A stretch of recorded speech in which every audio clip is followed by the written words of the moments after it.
Hello, இன்றைக்குள்ள lunch என்னென்னு பார்க்கலாமா? இந்த வீடியோ ஃபஸ்ட் டைம் பார்க்குறவங்களுக்கு சொல்கிறேன். ஃபுட்டோட டிஸ்பிளே மட்டும் இல்லாமல் கூடவே சின்ன சின்ன ஹெல்த் டிப்ஸ் கொடுக்குறேன்.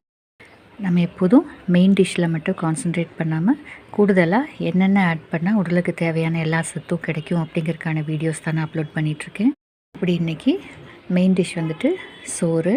இதிலேருந்து நமக்கு கார்போஹைட்ரேட் கிடைக்கும். முடிஞ்ச அளவுக்கு ஒரு குறிப்பிட்ட பவுல் எடுத்துகிட்டு அந்த அளவு சாப்பிட்டுட்டு வந்தால் வெயிட் லாஸ் பண்ணுறதாகட்டும் இல்லை டயபெட்டிக் ஆகட்டும் நல்ல ஒரு ரிசல்ட் கிடைக்கும். இது கூடவே நார் சத்துக்காக இதுலேயும் கொஞ்சம் கார்போஹைட்ரேட் இருக்குது, நார் சத்தும் இருக்குது. ஒரு கோதுமை தோசை.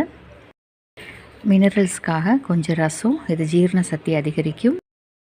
இதுக்கு சைட் டிஷ் வந்துட்டு சோயா குழம்பு. சோயாவில் வந்துட்டு நிறைய ப்ரோட்டீன் இருக்குது.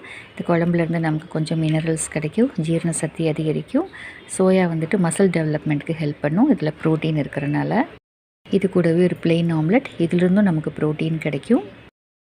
இந்த வீடியோ உங்களுக்கு பிடிச்சிருந்தால் சப்ஸ்கிரைப் பண்ணிவிட்டு பாருங்கள். அப்போ நான் போடுற அடுத்தடுத்த அப்டேட்ஸ் உங்களுக்கு நோட்டிஃபிகேஷனில் வரும். தேங்க்யூ. தேங்க்ஸ் ஃபார் வாட்சிங்.